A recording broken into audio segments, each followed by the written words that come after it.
Vietnam 2014 remains an undemocratic one-party state.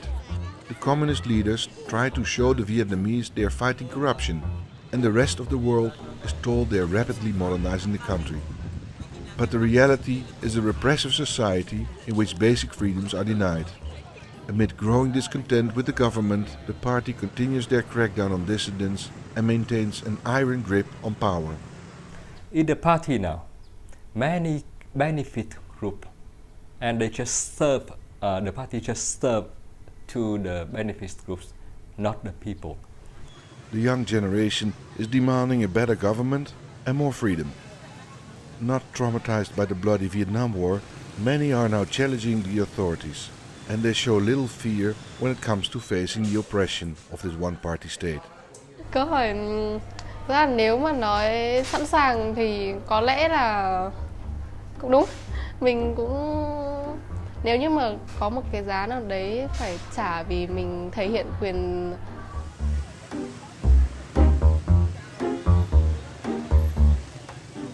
During the last 25 years, the Vietnamese economy has grown at a speed seen in few other countries. But the money has mostly gone to a small group of businessmen, most of them well connected with the ruling Communist Party.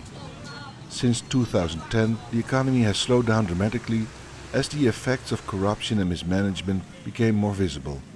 Meanwhile, small political changes, like last year's attempt to reform the constitution, are bound to fail. These injustices are increasingly turning off many Vietnamese, also those within the political establishment. Chu Hao is a retired deputy minister and an outspoken critic of the government. Tôi hiện nay là không ở trong chính phủ, không làm việc trong chính phủ, cho nên không biết được một cách thật sự. Nhưng tôi có thể cảm giác thấy rằng là lãnh đạo Đảng và Nhà nước Việt Nam hiện nay đang hết sức bối rối, đang hết sức lo sợ trước cái sự bất bình của nhân dân. Trước cái sự đó thì hoặc là phải thân thiện với nhân dân hơn, phải dân chủ hơn, hay là tiếp tục đàn áp, tiếp tục mất dân chủ. Có hai lựa chọn đấy. Tôi nghĩ rằng là nếu mà lựa chọn thực hiện cái đàn áp nhiều hơn, mất dân chủ nhiều hơn, thì cái điều đó là dẫn đến cái sự đổ vỡ về thể chế còn nhanh hơn. I feel that now the party choose the second way. For tourists, Vietnam 2014 means beach resorts and shopping. But not far beneath the surface, this Southeast Asian country feels like Eastern Europe in the 70s. Former spy Dong has hands-on experience of the oppression and prosecution of dissidents. Firstly, as an employee of the Vietnamese Secret Service, researching people with deviant opinions. Then as a dissident, which saw him end up in jail himself. We meet him in a hotel room in Ho Chi Minh City, since his house is monitored day and night. In 1990, I was an officer of the army, and I have 8 years in the army. And after that, I began to work for the government and for the party. And I also work as a specialist, an expert for researching the security policy. Also dissident. And dissident is one of the most important groups we must research. And at that time I cannot imagine that today I'm dissident. During his work for the Security Bureau, Dung came to the conclusion that the party should start an open dialogue with opposition groups instead of putting them in jail. For many years, the government, they are not successful in manage the dissident. They just arrest them and take them to the prison. And after leaving the prison, the dissidents are much more stronger, and they react to the government. So that's the reason why the government need to share to the dissident And I try to suggest to the government, to the Security Bureau, my opinion. But very regretfully, they don't hear me.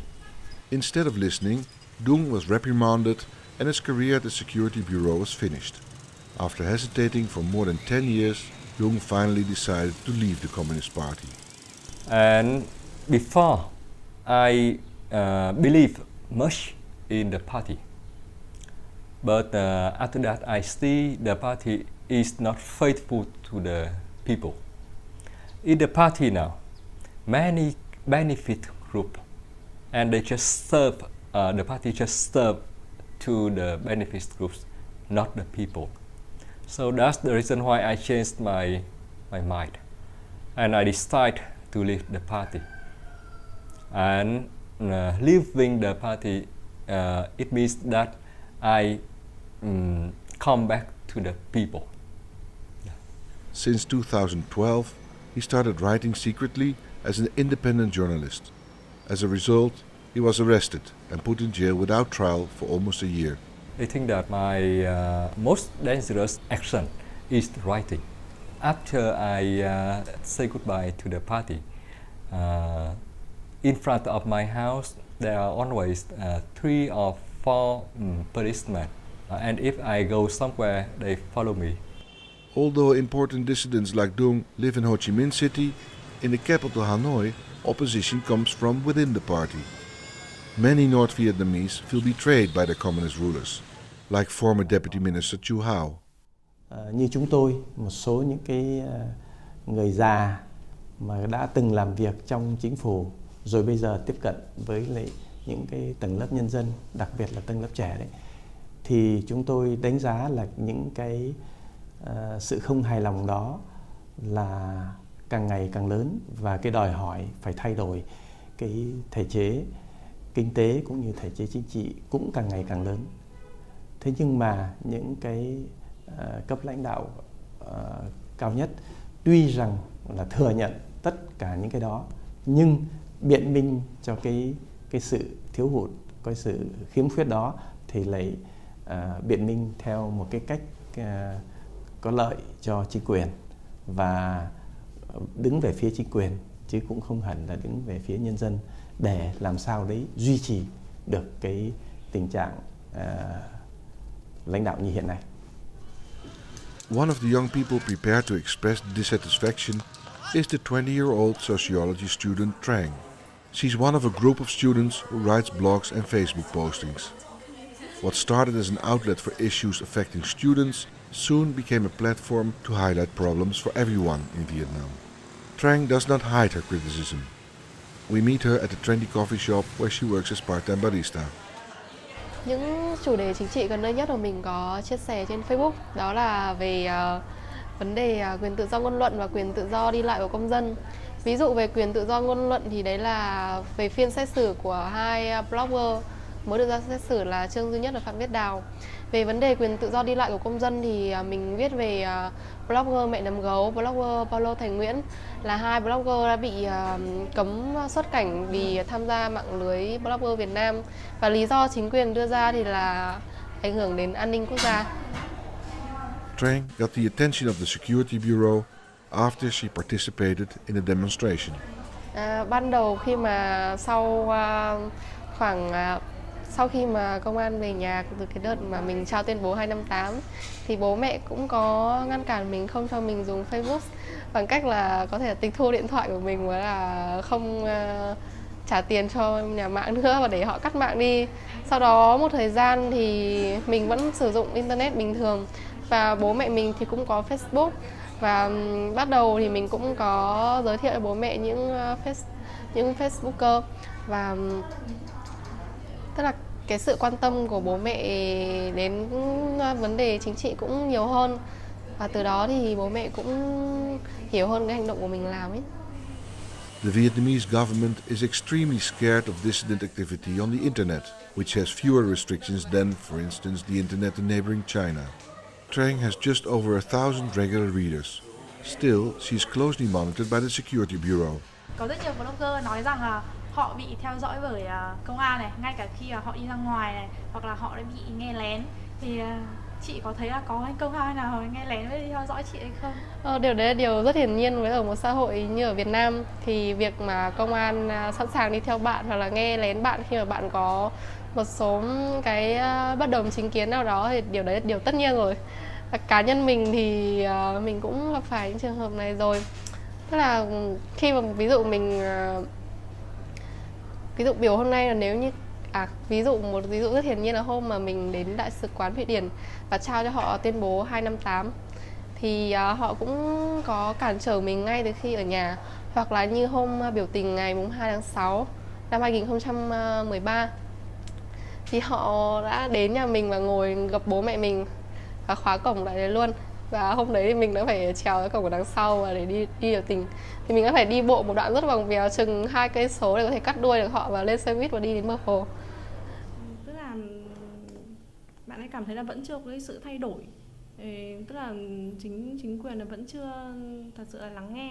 Thì không biết là bác có liên lạc với họ và có biết được cái điều gì về cái này không ạ? Tất cả những cái hiện tượng như mà ông vừa mới nói đấy, thí dụ như là đối với các blogger hay là những người phát biểu cái chính kiến của mình mà trái với lại cái quan điểm chính thống của Đảng và của nhà nước ấy, thì là bị đàn áp. Cái điều đó thật sự là vẫn còn đang diễn ra. Chúng tôi cứ hy vọng rằng là sau khi Việt Nam trở thành một cái thành viên của cái Ủy ban Nhân quyền của Liên Hiệp Quốc đấy, thì cái việc chấp nhận những cái ý kiến trái chiều, ý kiến đa chiều và được tự do ngôn luận hơn, và những cái người mà có những cái ý kiến bất đồng đỡ bị đàn áp hơn. Chúng tôi cứ tưởng như thế, nhưng mà thật sự thì nó lại xảy ra không được như mong muốn như vậy. On the contrary, when Dung was invited to come to Switzerland for a Human Rights Council meeting, he was stopped by the police. In February 2014, when I intended to go to Geneva, Switzerland, for participating as a speaker for the Human Rights Council, so the policeman surround me. And when I went to the airport, they stopped me and they make the paper to stop me, and they kept my passport, and I must go home. The government is desperately looking for support among the people, but the Vietnamese typically don't buy the success stories anymore. Many have become extremely critical, as they have seen growing wealth disappear into the pockets of a select few. The stagnating economy has put the party under increasing pressure to produce results. The party must challenge to the economic situation because it is result of 10 years of corruption. I think that next 3 or 4 years, the economic situation will be in crisis, and economic crisis lead to social crisis. And you understand that economic crisis and social crisis lead to political crisis. I don't think that the political system now can exist after 4 years. Meanwhile, the crackdown on dissidents continues, and outspoken critics like Trang and Dong are under constant danger of being arrested and put in jail. Are you scared that you're going to go to prison again? I scared. Yeah, I still scared. But I think that now I have many friends. After my releasing, I have many friends, and they have me in a spirit. And I think that if I will be arrested again, so many people will have my family. So I feel okay in prison. Okay. Câu hỏi là nếu mà nói sẵn sàng thì có lẽ là cũng đúng. Mình cũng nếu như mà có một cái giá nào đấy phải trả vì mình thể hiện quyền, tức là khi mà mình nghĩ là mình có quyền và mình thể hiện cái quyền tự do của mình, nếu như mình bị vào tù vì lý do đấy thì mình cũng sẵn sàng.